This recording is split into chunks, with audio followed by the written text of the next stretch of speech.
Before I start, just know I'm pretty much going to spoil this entire movie, but it's 18 years old and it's old enough to vote now, so either you've seen it and you know, or you're not going to see it and don't care about spoilers. Okay? Okay. There are a lot of movies that impacted me as a kid. Movies that terrified and astounded me. Movies that crawled into my little child brain and made a home there. But what is there to say that hasn't already been said about movies like Mulan, Lilo and Stitch, or Toy Story? No. Today, I want to talk about the beautiful, raddest gem in the Disney canon that kind of tanked on arrival and blew my mind at the age of 11 or so.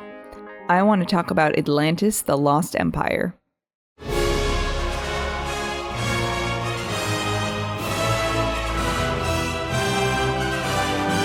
And I want to talk about this. But we'll get there in a bit. Atlantis, The Lost Empire was released by Disney in 2001, directed by Kirk Wise and Gary Trousdale, whose previous works included Beauty and the Beast and The Hunchback of Notre Dame. A fairly uneven output, to say the least. Beauty and the Beast was the first animated film to ever be nominated for Best Picture at the Academy Awards, and The Hunchback of Notre Dame had some of the best music in a Disney movie ever.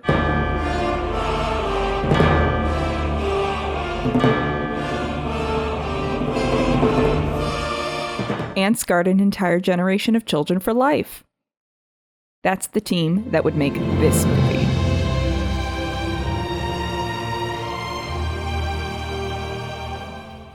Now, there was a lot going on when Atlantis was first going into production, namely Jeffrey Katzenberg's contentious exit from Disney in 1994 to start DreamWorks and Michael Eisner stepping in as head of the studio, and the two had wildly different approaches as executives.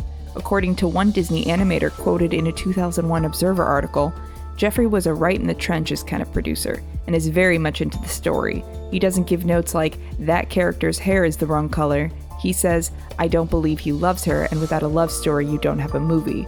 The article goes on to say, that kind of down-and-dirty narrative investment was sorely lacking at Atlantis, which one animator still working at Disney called technically proficient, but very deficient in terms of storytelling and character. We'll unpack that more later. But to give some context, Disney was just beginning to see diminishing returns on the large financial investment that was an animated film by the mid-90s, and the Disney Renaissance was starting to get tired. And in that atmosphere, The Hunchback of Notre Dame was released in 1996 to mixed reviews, puzzling audiences with the tonal dissonance of Jason Alexander's All right, pour the wine and cut the cheese. And this But Trousdale and Wise, along with producer Don Hahn and writer Tab Murphy, enjoyed working together, and for reasons that I find a little mystifying, Disney let them do it.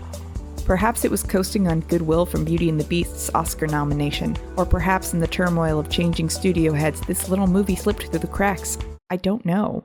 But somehow this idea, based in part on Jules Verne's Journey to the Center of the Earth and pitched as a pivot from Fantasyland to Adventureland, was greenlit and put into production. In many ways, Atlantis was a reaction to that early Disney Renaissance exhaustion. Trousdale and Wise had learned something from the mistakes of Hunchback, namely that show tunes didn't always put butts in seats and that casting a popular comedian as a wacky sidekick could backfire. With this movie, they wanted to make something of an anti-Disney movie, no cute animal sidekicks, and no singing. Allegedly, the crew even wore t-shirts during production which read Atlantis, fewer songs, more explosions. Disney still got their attempt at a top 40 song with the credits number Where the Dream Takes You by Maya, which, no offense to Maya, is not a memorable song, and it deeply clashes with the entire incredibly kick-ass score composed by James Newton Howard. They'll try to hold you back.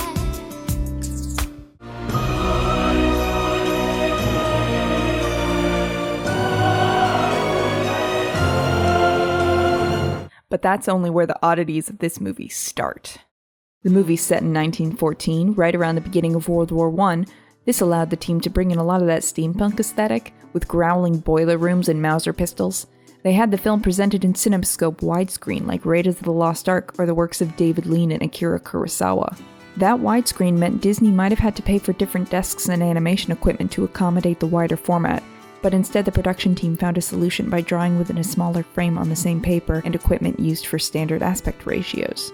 The movie would also be notable for its integration of CGI and animation, which was fairly novel at the time. Other movies of this era, like Treasure Planet, would also utilize this blend of animation styles before Disney moved completely away from hand-drawn animation. And the production was so involved and intensive that at its peak, 350 animators, artists, and technicians were working on the film at all 3 Disney animation studios in Burbank, California, Orlando, Florida, and France. The original script for this movie was 155 pages. A usual Disney movie script from that time period was around 90. Also, the general rule for screenwriting is that 1 page equals 1 minute of screen time. I can only imagine what was in those 155 pages. Attacked immediately by squid bats. The land beast. The hot springs were actually the blowholes of these giant lava whales. I never really bought off on the lava whales. Oh. Well, I guess I can imagine. Anyways, they wanted to avoid the common depiction of Atlantis as crumbled Greek columns underwater. They took inspiration from Mayan, Tibetan, Cambodian, and Egyptian architecture. There was also a lot of inspiration taken from the writings of Plato. His quote, "In a single day and night of misfortune, the island of Atlantis disappeared into the depths of the sea," is what opens the movie. And then they also took some notes from the writings of a guy named Edgar Cayce, who was a spiritualist and clairvoyant. His clients included people like Woodrow Wilson, Thomas Edison, Irving Berlin, and George Gershwin. He also had some ideas about the therapeutic uses of food and an acid-alkaline diet, which was considered notable at the time. And I am literally pulling all of this from Wikipedia, but a biographer gave him the nickname the Sleeping Prophet. A non-profit organization called the Association for Research and Enlightenment was founded to facilitate the study of Cayce's work. Some consider him a founder and principal source of the New Age movement, and he believed in Atlantis and aliens, and that there were 5 human races: white, black, red, brown, and yellow. Yikes! And that all came from one master race. Oh boy! And the red race developed in Atlantis, and its development was rapid. He also believed soul entities on Earth could intermingle with animals to produce 12-foot-tall giants, and that a giant solar mother crystal activated by the sun was used to harness energy and provide power on Atlantis. He also predicted that in 1958 the United States would rediscover a death ray that had been used in Atlantis. Wow! Clearly the writers did take a lot of inspiration from this weirdo, from the crystals that power Atlantis to the giants to the death ray? It's probably best not to dwell too much on Cayce, because the more I read about him, the more I wonder what the writers were on when they read his stuff and went, neat. They also hired Mark Okrand, the guy who properly developed the Klingon language for the Star Trek movies. You have not experienced Shakespeare until you have read him in the original Klingon. And he developed an Atlantean language for the movie. A special feature on the DVD even taught a little 11-year-old me such helpful phrases as, "Where's the toilet, please?" or "From where is the best place to view the lava whales?"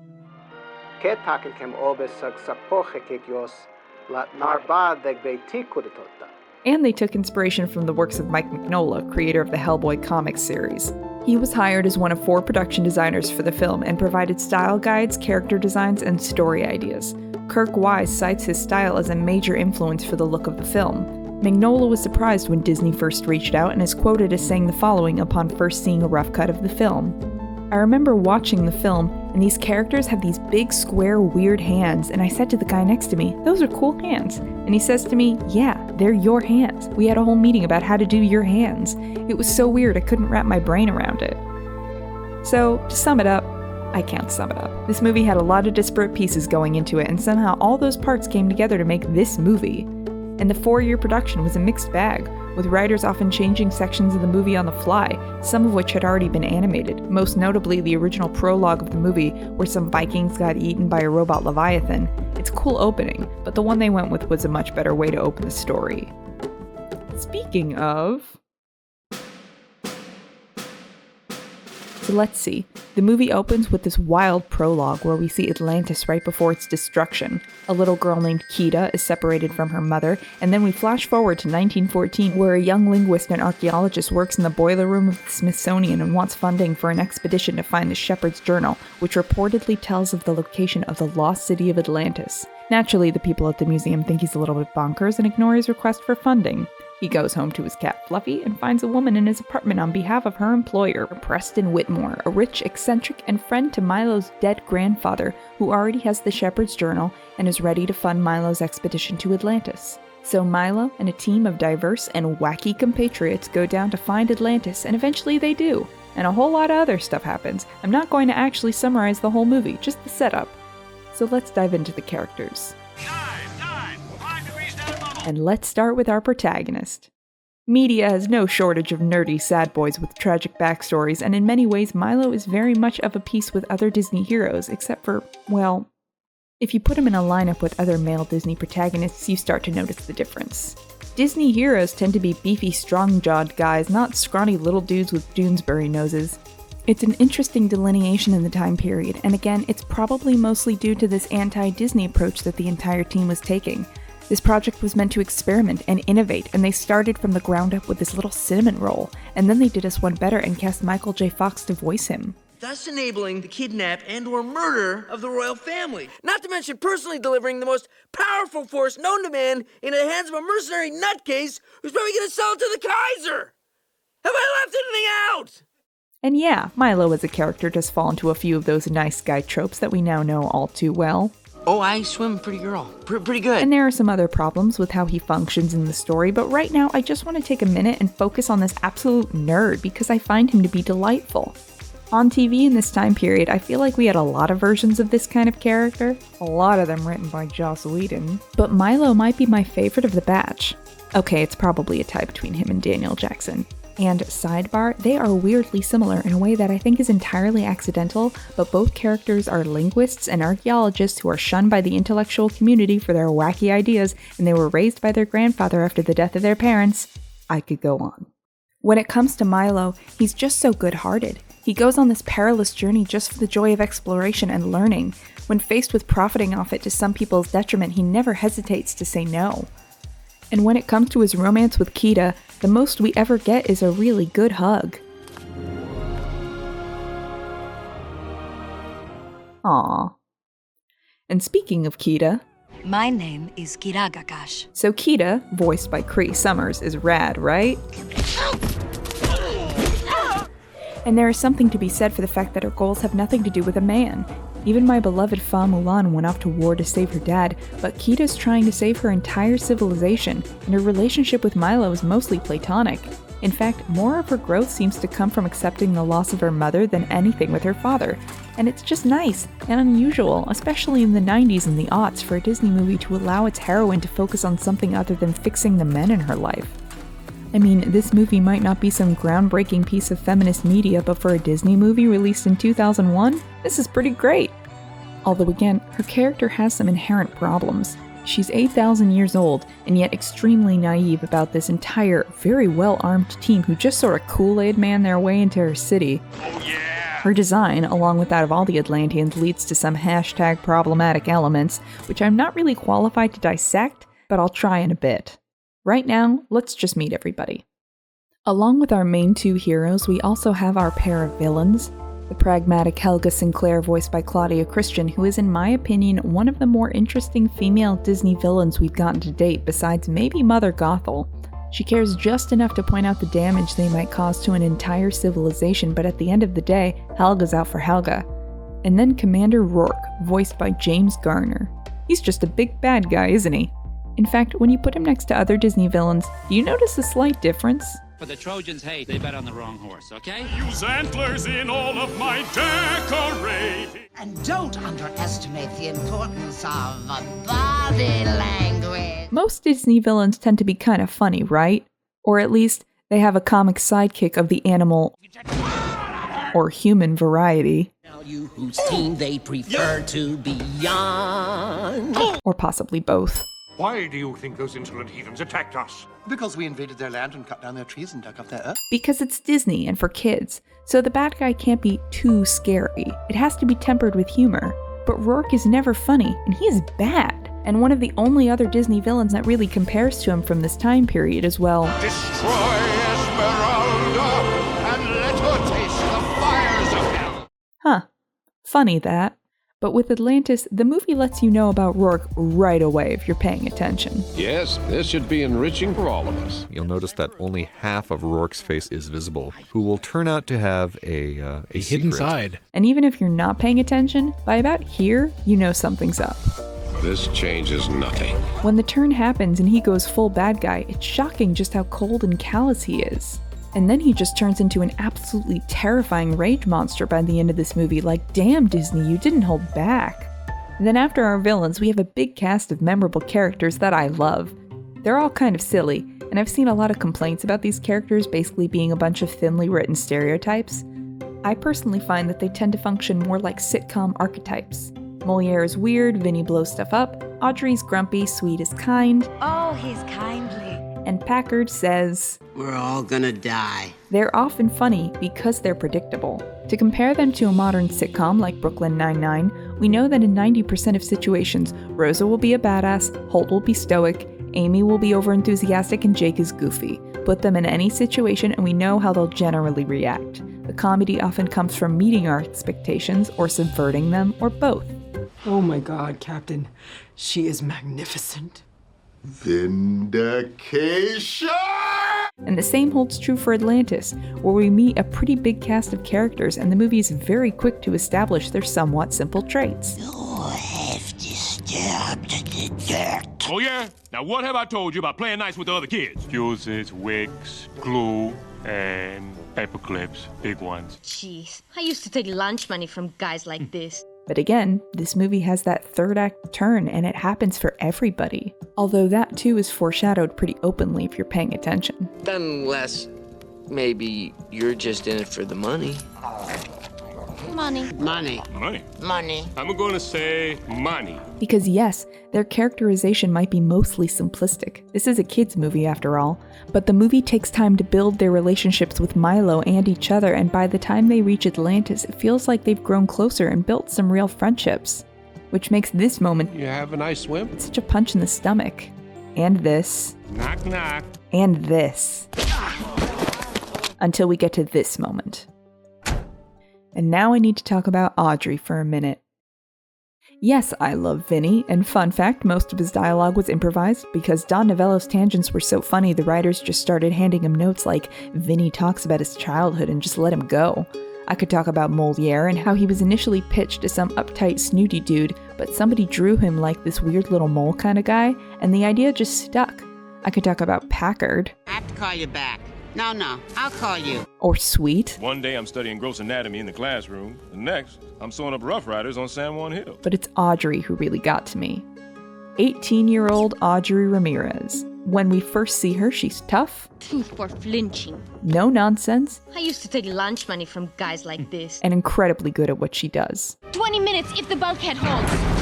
You better make that 5. Then over the course of their journey, we learn more about her. Anyway, I'm saving up so my puppy and I can open another shop. We see her grow attached to Milo and her wonder at Atlantis. It's beautiful. But she told us that she's in it for the money and she wants to build that shop with her dad. And so in spite of all of that, she still does this. But then we can see it all begin to pile on. And it all adds up to the moment she shuts the door to the van and sits and makes this face. Because she knows what she has to do, and she doesn't want to do it. In fact, it would be so easy not to do the right thing here, to just drive away with Rourke and the rest of them and have millions of dollars. But it's the right thing to do, and so she does it anyway. This is wrong and you know it! And the movie doesn't make this out as some glowing redemption. As Vinny says, We've done a lot of things we're not proud of. Robbing graves, plundering the tombs, double parking. But nobody got hurt. Well, maybe somebody got hurt, but nobody we knew. And yet it's this 18-year-old girl who makes everyone else finally realize, oh yeah, maybe we shouldn't do this. And I love the way each character reacts to this moment. It's small and almost entirely without dialogue, but it says so much about each of them, how they decide one by one to do the right thing. We're all gonna die. Except Sweet, because he's been a good dude pretty much from the start, and he checked out of the bad shenanigans from the moment this happened. But it's this moment, this right here, that burrowed into my brain at the age of 11 and has stuck with me ever since. Man, I love this movie. So I got very positive on this movie. I mean, it's awesome, right? Just look at it.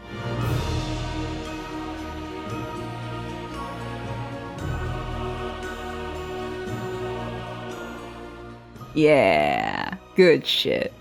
But this movie does have flaws. Like, why does Atlantis flooding cause an entire civilization to lose the ability to read their own language, especially when they still speak it? Why does it take a white guy coming in to save this whole civilization of ethnic people? How very Avatar of you, Disney. Or Dances with Wolves, or Ferngully, or Pocahontas. Wait a second!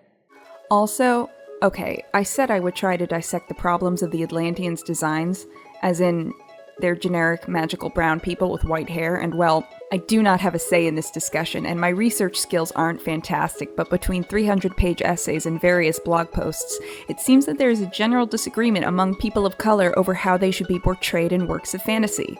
Some seem to be more on the side of, just put somebody not white in it, while other people think that there can be real harm in treating other races so generically by importing aspects of their culture without acknowledging their origin. To slightly paraphrase a post from the blog Writing with Color, for Kida, they cast a black actress most famous for voicing black animated characters, and her design includes brown skin, full lips, and a broad nose. So yes, I do interpret her as a woman of color, but I do condemn Disney for not explicitly stating so and relying on magic and white hair to distance her from people of color, since none of the other Disney films use magic as a crutch for racial ambiguity.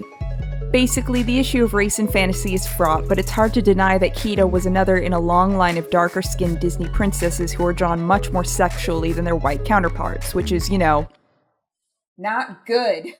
If I can find some links to better people discussing this, I'll put them in the info below. Then there's the fact that our awesome and proactive female lead spends most of the climax incapacitated as a weird crystal person who explicitly needs to be rescued by our male hero. Save my daughter. We're gonna rescue the princess. We're gonna save Atlantis. Or we're gonna die trying. Also, the Atlanteans can magically speak all languages, and that chalk on Milo's sweater should be backwards. What I'm saying is this story maybe does not stand up to close scrutiny. Critics at the time were mixed, some hailing it as a high-energy experiment while others called it listless and boring. Also, I have to point this out, a lot of negative reviews reference Shrek for comparison, like Todd McCarthy's review in Variety, which said the lack of imagination will seem all the more dramatic to audiences in comparison to the winningly sophisticated Shrek. The winningly sophisticated Shrek. 2001 was a very different time, you guys. And at the box office, it underperformed next to the bigger animated films of that time like Monsters, Inc. or Shrek. Hell, Hunchback of Notre Dame made more than this movie with a box office gross of $325.3 million. Maybe Atlantis didn't land with quite the same thud that Treasure Planet did. I'm not dunking on Treasure Planet, you guys. I'm just saying it was a failure at the box office with a budget of $140 million and a box office gross of around $110 million, and it helped kill hand-drawn animation at Disney Studios. But at the time, Atlantis did not do well, critically or with audiences who wanted to take their kids to a cute animated movie, not an intense, scary, pulpy sci-fi flick with a dense mythology. Honestly, it's hard for me to step back and consider the flaws of this movie because I can still watch it as an adult and be transported to the first time I saw it and went, hell yeah. And I hate being told to just turn my brain off to enjoy something, and I hate telling people that. And yet, I can't really defend any of those things I just mentioned. Yeah, this movie has some elements that are bad. Parts of it don't make sense. They based a chunk of their lore off the nutty ramblings of some dude from the 1900s. And yet, for me, it just works. And to try and explain why this works for me, let's take a minute to talk about Pacific Rim. The first Pacific Rim came out in 2013, and man, it's kind of dumb when you think about it, that all the countries in the world saw giant monsters attacking and went, let's build big, expensive, punchy robots. Critic Richard Roper called the movie a ridiculously entertaining and often just plain ridiculous monster robot movie, and Screen Junkies called it the most awesome dumb movie ever made or the dumbest awesome movie ever made, because yeah, if you think about it, this is dumb. Like really dumb. And yet, man, I love this movie too. People like to debate whether art is subjective or not. Some teachers in film school will tell you that it's not, mostly so they can say that something is definitively bad or good. Personally, I land mostly on the side of subjectivity, because I don't think Suicide Squad was a good movie, but I know a kid who does, and she loves Harley Quinn, and who am I to tell her she's wrong? What works for some people won't work for others, and while I'm not sure the term emotional storytelling is being used in your standard screenplay analysis class, when I tried to do some research, I mostly came up with marketing articles on how to get people to feel things about Doritos or whatever, which, okay. But I think the term applies here, because logically, maybe these movies aren't exactly firing on all cylinders. But on an emotional level, a visceral level, a human level, yeah. There's more fun facts about this movie, like the toilet seat that flies past the camera in this scene, or how bad some of the marketing for this movie was. Like, this trailer seems fine, right?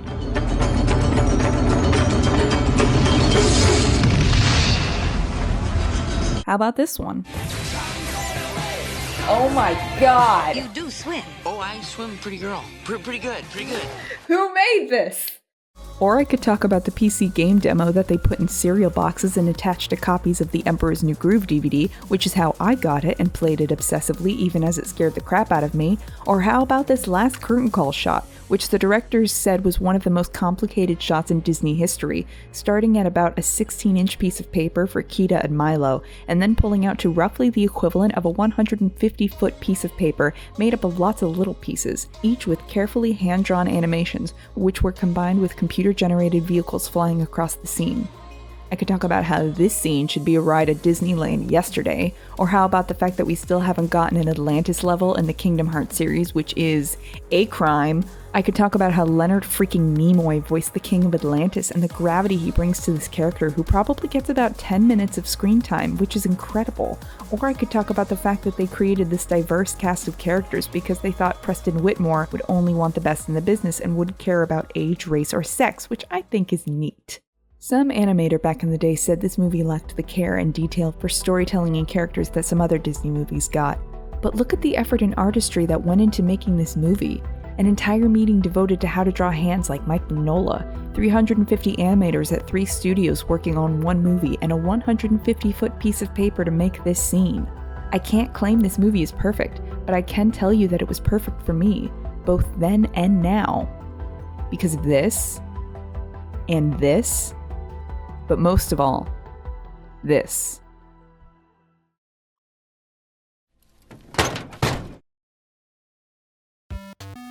Hello all, and welcome to the credits of my second video. Everybody needs a hobby, right? Also, all the feedback from the Adventure Zone video was lovely, and I really appreciated it. Also, I hope this doesn't become an ongoing thing where all of my videos reference Shrek. And because somebody requested it, Shrek is good Jewish representation, you're welcome, you know who you are. Let's see, what else can I say? I actually wrote a whole thing using Sense8 as a counterpoint instead of Pacific Rim. I would love to say that I'll do a video on Sense8 at some point, but all I can think to say about it is that it's very good. I am trying to get my thoughts in order about Russian Doll, and for all those who were pumped at the idea of me doing the Prince of Egypt video, happy Pesach? We'll see if that ever materializes. Maybe don't listen to these credits. I'll probably abandon all previously mentioned ideas for whatever the next thing is that strikes my fancy. So, yeah. Thanks for watching.